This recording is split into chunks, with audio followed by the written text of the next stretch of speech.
semuanya, Syifa Kennedy di sini.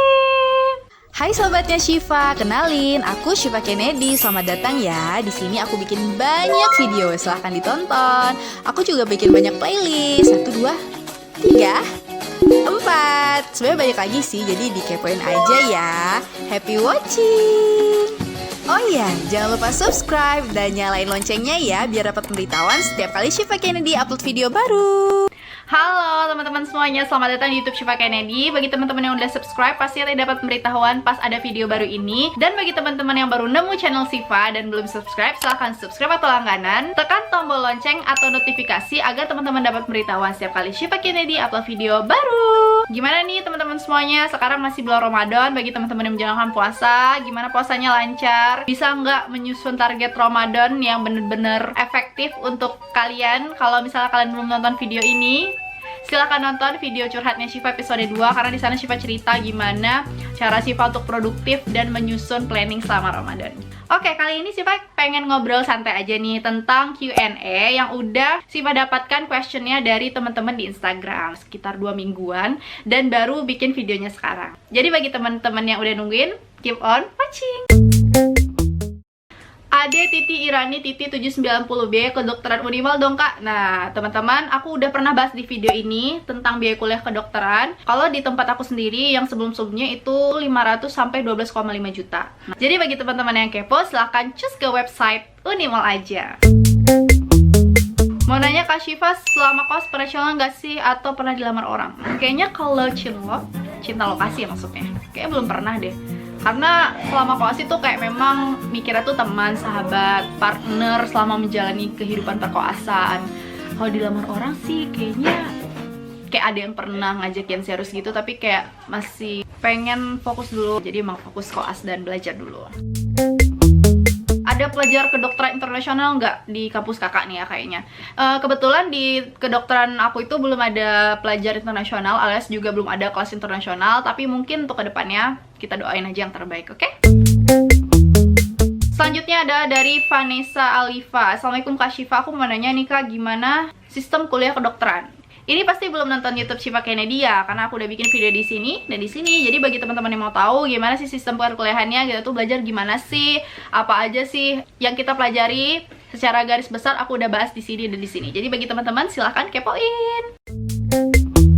Gimana mengubah manajemen waktu yang amburadul to be, ini kayaknya to be yang lebih bagus gitu ya. Nah ini aku juga udah bikin video tentang manajemen waktu dan gimana sih biar kita enggak suka menunda-nunda di video ini dan video ini. Jadi bagi teman-teman yang belum nonton, silahkan kepoin videonya. Salah satu alasan dan yang membuat kakak yakin bahwa this is my passion. Jadi sebenarnya passion itu apa sih? Kalau menurut aku sendiri ada passion adalah apa yang kita lakukan kita nggak bosen. Kita kayak bener-bener hati ya kalau kesana tuh suka gitu, dan kita punya keinginan, kita punya sedikit bakat juga untuk hal tersebut. Kalau misalnya ini pertanyaannya tentang kedokteran ya, apakah passion aku atau tidak, sebenarnya aku awalnya nggak tahu. Untuk cita-cita pun aku dulu pernah cita-cita jadi dosen, pernah cita-cita jadi insinyur teknik kimia gitu kan. Tapi setelah aku ngerenungin lagi gitu ya, kayaknya aku memang lebih suka di bidang medis. Karena aku juga orangnya sosial, aku suka sosial dengan orang lain. Aku suka ngomong, aku suka bicara, aku suka mengedukasi, aku suka diskusi. Dan kenapa enggak, kayaknya profesi dokter itu adalah salah satu yang menurut aku bisa jalani dan aku cocok gitu. Kalau misalnya nggak di sini, aku dulu udah diterima di teknik informatika. So aku mikir aku akan berhubungan terus dengan laptop dan hal-hal kayak gitu. Aku kayaknya enggak deh gitu.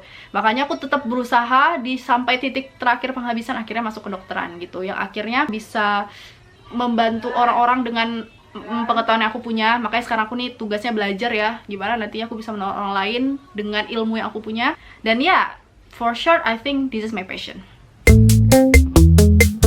Kuliah jurusan forensik adanya di univ mana saja kak? Nah ini bagi teman-teman yang udah nonton video forensik, aku mungkin teman-teman penasaran sebenarnya dokter forensik itu gimana sih? Apa kita bisa langsung daftar jadi dokter forensik atau harus jadi dokter umum dulu? Nah betul, kita harus jadi dokter umum dulu. Kayak aku kan koas ya, koas itu kayak ada bagian-bagian atau stase-stasenya. Kayak kita 5 minggu di kulit misalnya, atau 5 minggu di THT, atau 5 minggu di mata gitu. Dan 5 minggu misalnya di forensik. Jadi kita khusus 5 minggu itu bergelut di bidang forensik. Kita dibimbing, kita diajarin sama dokter ahli forensik atau SPF, spesialis forensik. Dan bisa kalian udah jadi dokter, kalian daftar lagi tuh untuk jadi spesialis forensik. Mungkin kuliah sekitar 4 tahunan kali ya gitu.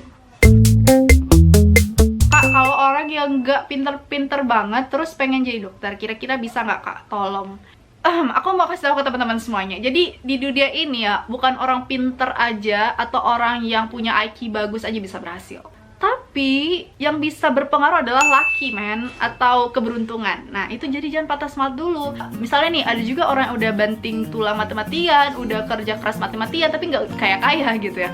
Ada orang yang dia biasa-biasa aja, ya udah lulus enggak, yang penting aku coba dulu. Ataupun misalnya pasrahlah dengan gimana nasib aku, tapi dia lulus gitu. Itulah namanya keberuntungan atau lucky. Jadi kita nggak bisa sebenarnya cuma berpatok, aku nggak pintar, aku nggak bisa mencapai apa yang aku mau gitu. Faktor lucky atau keberuntungan itu sangat berperan penting loh. Jadi bagi kalian sekarang yang ada di posisi mimpi kalian tuh tinggi, tapi orang-orang meremehkan mimpi kalian, orang-orang mengira kalian tuh nggak bisa, orang-orang underestimate kalian bahwa aduh udahlah nggak usah terlalu tinggi-tinggi impiannya, nggak usah terlalu tinggi-tinggi cita-citanya, yang standar-standar aja. Nah itu nggak usah didengerin. Create your own dream dan jadikan itu jadi nyata. Bagi kamu nih yang mau sekolah tinggi, yang mau sekolah yang bagus di universitas bagus, di jurusan yang pengen kalian capai misalnya, mau kuliah di luar negeri, mau apapun lah yang sesuatu hal mimpi yang menurut kalian besar, tetapi alasan atau yang bikin kalian takut itu ada aku nggak pinter-pinter banget, itu jangan terlalu dipikirin. Tetap semangat, tetap positive thinking sama masa depan kalian.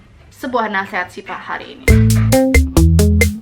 Gimana cara sederhananya agar bisa istiqomah ibadah dan juga dalam belajar? Kayaknya ini istiqomah dalam belajar ya, agak kepotong. Memang ya, konsisten atau istiqomah itu adalah suatu hal yang berat. Mungkin kita ngomongnya gampang ya, mau konsisten, istiqomah, tapi sebenarnya dalam realisasi atau kenyataannya susah untuk istiqomah. Terkadang kayak ibadah aja, kita tuh imannya naik turun. Yang sekarang itu 1 minggu aku aktif nih sholat duha, tapi udah 1 minggu kemudian itu kayak nggak lagi gitu. Jadi emang kita tuh naik turun. Cara kita untuk istiqomah, beberapa hal yang aku sadari. Yang pertama adalah ingat nikmat Allah kepada kita. Udah segimana banyaknya sih nikmat Allah sama kita. Banyak orang-orang di luar sana tuh ya nggak seberuntung kita untuk hal apapun gitu. Bukan dari segi kesehatan aja, tapi dari segi ekonomi mungkin, dari segi sosialnya dia mungkin kita lebih beruntung.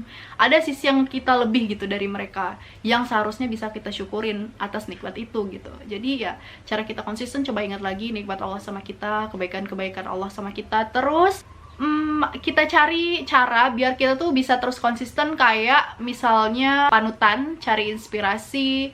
Kalau aku biasanya lihat di YouTube itu tentang video-video motivasi, itu lumayan membantu aku untuk up lagi gitu, untuk semangat lagi. Terus aku juga cari orang-orang yang bisa mensupport aku. Jadi bener-bener positive vibes atau circle yang memang bagus itu kita butuh gitu. Bagus untuk jiwa dan raga kita gitu. Sama kayak belajar juga seperti itu. Ingat orang tua juga, ingat perjuangan kita, ingat banyaknya harapan yang ada di pundak kita gitu. Dan tentunya agama kita. Ya, gitu ya. Kak, gimana menurut kakak pengaruh pandemi corona pada UTBK nanti jika belum teratasi? Nah, aku sebenarnya kurang terlalu update untuk UTBK kali ini ya. Kemarin katanya diundur ya, aku juga kurang paham. Tapi tentunya memang dengan adanya COVID-19 saat ini, semua aspek tuh terdampak gitu ya, bukan hanya di pendidikan aja. Jujur kayak aku, mungkin aku nggak bisa cerita banyak, tapi aku bisa cerita sedikit ke kalian semua kalau aku pun sebenarnya tinggal stase radiologi sama puskesmas. Dan setelah itu aku rencananya mau ikut ujian Agustus, pengennya nih kalau bisa gitu. Waktu itu aku telat juga mulai koasnya, 1 angkatan itu karena adanya reakreditasi. Jadi kita agak diundur 2 bulan untuk koasnya. Ditambah lagi dengan adanya pandemi corona ini, jadi semakin kayak diundur ya, terdampak. Kita nggak bisa salahkan siapa-siapa karena emang ini bencana bukan nasional ya, bencana dunia gitu kan. Semuanya terdampak, termasuk ke pendidikan kita, termasuk juga ke ya UTBK salah satunya. Dan kemarin alhamdulillah UN ditiadakan ya, itu lulusan COVID-19 kalau kata orang ya, alhamdulillah gitu. Maksudnya nggak harus mikirin UN lagi karena ya udah ditiadakan gitu. Keterlambatan dari penyelenggaraan UTBK ya kita sama-sama maklum aja karena ini memang bencana dunia, semuanya terdampak bukan hanya di UTBK aja. Jadi hikmahnya sih bagi adik-adik atau teman-teman yang mau ikut ujian masih bisa untuk mempersiapkan diri lebih lagi, masih bisa belajar lebih giat lagi, masih ada waktu untuk mempersiapkan sebelum nantinya benar-benar ketemu di waktu UTBK-nya gitu. Jadi tetap semangat, jangan lengah, walaupun ini masih diundur waktunya. Semoga teman-teman mendapatkan apa yang terbaik untuk kalian. Oke. Oh iya, sebelum kita lanjut ke pertanyaan selanjutnya, silahkan yang belum like video ini silahkan give your thumbs up. Kak, kalau jadi maba kedokteran yang dilakukan pertama apa biar berkembang? Kalian kan istilahnya baru ya, terus yang kalian harus lakukan adalah mengenal, ngepoin biasanya program-program atau acara-acara di kampus kalian tuh apa aja yang mungkin berpotensi untuk kalian ikutin, ngenalin gimana lingkungannya, karakter orang-orang di sekitarnya gimana gitu, supaya bisa dipelajari. Jadi kalau aku gitu sih dulu, kayak aku ngepoin organisasi apa aja sih, kegiatannya apa aja sih biasanya yang bergengsi di tingkat universitas. Ya kalau mau silahkan ikuti. Dulu kayak aku ngepoin MTQ nasional, bahasa Inggris nasional, terus sempat ngepoin Mapres juga. Kayak harus mengenal dulu sih intinya gitu. Kak Syifa pernah naksir cowok enggak? Gimana menurut dia? Kakak pernah naksir cowok enggak? Itu kayak masih manusia normal ini sis, masih manusia normal. Ya pastilah, tapi ya nggak usah di booming-boomingkan juga gitu. Aku bukan tipe yang kayak gitu juga gitu loh. Jadi ya pasti pernah ya. Paling ngolong sahabat-sahabat deket aku pasti tahu lah aku naksir sama siapa gitu misalnya. Apa hal yang sulit dan serunya di FK? Paling sulit ya dengan survive di FK ya, pelajarannya kita nggak down. Kalau serunya banyak ya, kayak pertemanan, terus dosen-dosennya juga asik. Pernah merasakan pengalaman ikut-ikut lomba, jadi perwakilan kampus, jadi perwakilan universitas, jadi perwakilan provinsi. Itu adalah hal yang menurut aku seru sih. Dan kita tuh punya pengalaman nggak cuma di bangku kuliah dan di ruangan kuliah aja gitu, tapi punya pengalaman lain di luar juga. Mungkin untuk cerita lebih lengkap, aku cerita tentang kesulitanku dan keseruanku di kedokteran, mungkin kalian bisa pantengin next video. Jadi bagi teman-teman yang belum subscribe, silahkan subscribe dulu. Kak, ceritain dong awal mula nge-YouTube, suka dukanya sampai channel YouTube-nya sukses. Sebenarnya kalau sukses, menurut aku belum, tapi menurut aku ini adalah permulaan yang bagus. Ini adalah media yang bisa aku gunakan untuk berbicara, untuk sharing, untuk mengeluarkan apa yang ada di kepala dan di hati aku. Dengan media ini aku bukan hanya bisa berbagi ke satu orang, tapi mungkin ke 100.000 orang, ke 200.000 orang gitu. Jadi bisa memberikan dampak yang lebih besar gitu. Walaupun sebenarnya nge-YouTube ini bukan pekerjaan primer aku atau pekerjaan utama aku kayak Ria Ricis dan Atta Halilintar yang memang fokusnya di sini gitu. Tapi aku serius banget sama YouTube aku. Walaupun aku masih bisa dibilang pemula ya, bukan orang yang langsung expert gitu, enggak. Tapi aku tetap semangat ngembangin YouTube ini walaupun dengan suka dukanya. Sukanya aku bisa banyak berkumpul dengan teman-teman yang concern di bidang ini juga. Aku lebih banyak kenal sama orang-orang yang mengajak aku untuk kerjasama. Untuk dukanya sih apa ya? Kadang kalau misalnya timbul rasa kurang motivasi membuat video lagi, ataupun merasa aduh aku udah capek-capek bikin video nih tapi nggak ada yang nonton atau penontonnya dikit gitu. Tapi itu nggak apa-apa, itu nggak masalah, karena menurut aku niatnya sih yang paling penting. Niatnya kan untuk sharing, jadi setiap video pasti akan menemukan penontonnya.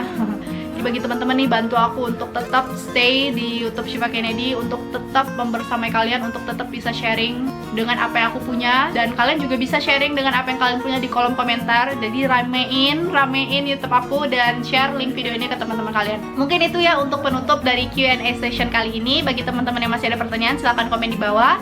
Dan bagi teman-teman yang belum like, please give me like for this video. Oh iya, jangan lupa be my friend on Instagram @sifkndi. Dan please, bagi yang belum subscribe, silahkan subscribe agar dapat pemberitahuan setiap kali Syifa Kennedy upload video baru. Oke, sampai ketemu ya di video selanjutnya. Bye-bye. Assalamualaikum warahmatullahi wabarakatuh.